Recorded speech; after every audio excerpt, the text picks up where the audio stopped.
हमारे देश में जबरन घुस आने वाले लोगों को क्या कहा जाए? घुसपैठिए, कई लोग रोहिंग्या भी बोलते हैं, शरणार्थी भी बोला जाता है, लेकिन असल में वो है क्या? घुसपैठिए।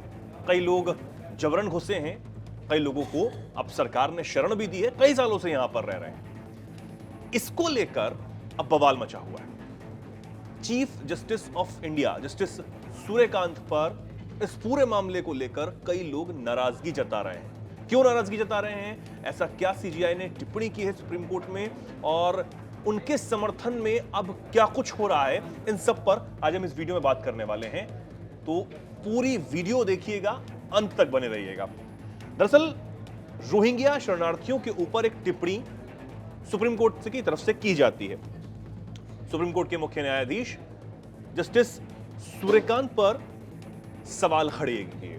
दरअसल हुआ क्या कि चीफ जस्टिस सूर्यकांत ने एक मामले की सुनवाई करते हुए एक टिप्पणी की थी। रोहिंग्याओं को शरणार्थी का दर्जा किसने दिया, ये उन्होंने कहा था। उन्होंने ये भी कहा कि क्या घुसपैठियों का रेड कारपेट वेलकम करना चाहिए। जब ये टिप्पणी की गई तो उसके बाद उनके खिलाफ कई आवाजें जो हैं वो उठने लगी।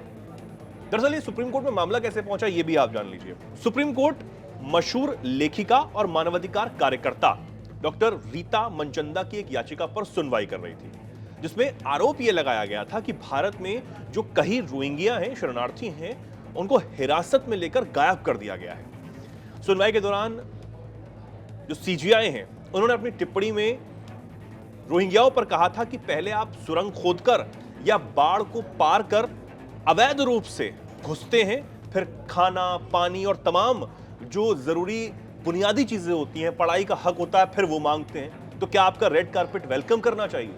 बस यही वो टिप्पणी थी जिसके बाद सीजीआई पर कुछ बुद्धिजीवियों ने हमला बोलना शुरू कर दिया और यह कहा जाने लगा कि ये इस तरह की टिप्पणी क्यों शरणार्थियों को लेकर की गई। बेंच की टिप्पणी पर कई जो पूर्व जज हैं, बुद्धिजीवियों ने इस पर आपत्ति जताई थी, लेकिन अब उन आपत्तियों के खिलाफ भी सीजीआई के समर्थन में 44 पूर्व जज उतर आए।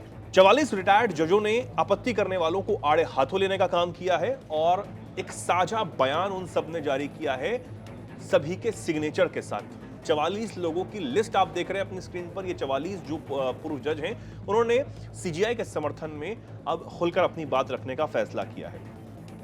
साझा बयान में 44 पूर्व जजों ने यह कहा है कि सुप्रीम कोर्ट की आलोचना अस्वीकार्य है।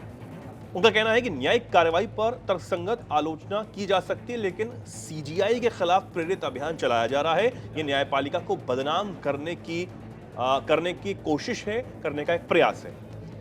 ये रिटायर्ड जो जज हैं, उन्होंने लिखा क्या क्या है, इसको भी जरा समझ लेते हैं। साझा बयान में यह लिखा गया है कि रोहिंग्या भारत में कानूनी रूप से शरणार्थी नहीं है। वो किसी वैधानिक शरणार्थी संरक्षण कानून के तहत नहीं आए।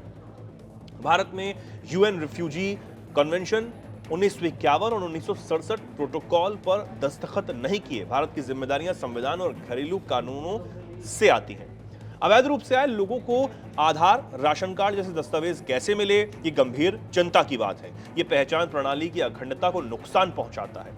इसी के साथ इस साझा बयान में यह भी लिखा गया है कि इस पर कोर्ट की निगरानी वाली एसआईटी की आवश्यकता है। एसआईटी को जांच करनी चाहिए कि ये दस्तावेज इन लोगों को कैसे मिले और इसमें कौन कौन शामिल है, कौन इन्हें पनाह दे रहा है, कौन इन्हें आगे बढ़ा रहा है। रोहिंग्या का म्यांमार में भी कानूनी दर्जा विवादित है, इसलिए भारतीय अदालतों को स्पष्ट कानूनी श्रेणियों पर काम करना चाहिए, यह भी कहा गया इस बयान में। इसी के साथ न्यायपालिका ने संविधान के दायरे में रहकर मानव गरिमा और राष्ट्रीय सुरक्षा दोनों का संतुलन बनाए रखा। ऐसे में अमानवीयता का आरोप लगाना अनुचित है और न्यायिक स्वतंत्रता के लिए खतरा है। ये सारी बातें उस साझा बयान में कही गई हैं जिसमें 44 रिटायर्ड जजों ने सीजीआई का समर्थन किया और उन पर और सुप्रीम कोर्ट पर की जा रही टिप्पणियों पर आपत्ति जताई है और जवाब उन्हें दिया है। इससे पहले कई पूर्व जज, सीनियर वकील और सामाजिक कार्यकर्ताओं ने चीफ जस्टिस को खुद जो एक खुला पत्र है वो लिखा।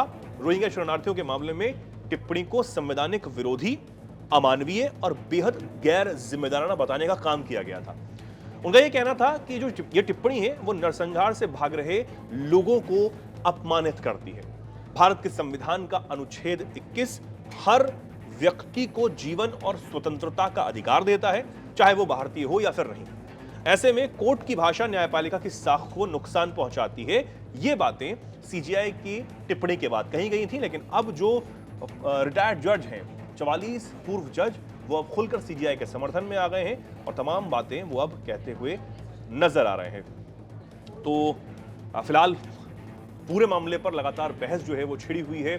पहले जिस तरीके से सीजीआई ने टिप्पणी की कि भारत में घुस आते हैं गैर कानूनी तरीके से, अगर कोई भारत में घुस आता है तो क्या उसे रेड कारपेट वेलकम देना चाहिए, जबकि देश के अपने नागरिक ही गरीबी से जूझ रहे हैं। ये सीजीआई जस्टिस सूर्यकांत का कहना था, लेकिन उनकी टिप्पणी के खिलाफ कई आवाजें बुलंद हुई और लेकिन अब जो पूर्व जज हैं उनके समर्थन में बातें जो है वो करते हुए नजर आ रहे हैं। आप क्या राय रखते हैं? जो लोग भारत में आए हुए हैं शरणार्थी के रूप में जो अब रह रहे हैं, या फिर जिन्हें रोहिंग्या या घुसपैठिया अलग अलग टर्मों से इन दिनों बुलाया जाता है, उस पर आपकी क्या राय है? क्या कुछ कहना चाहते हैं? और सीजीआई ने जो कहा उस पर आप क्या राय रखते हैं? कमेंट सेक्शन में लिखिए। जुड़े रहिए, देखते रहिए दैनिक जागरण।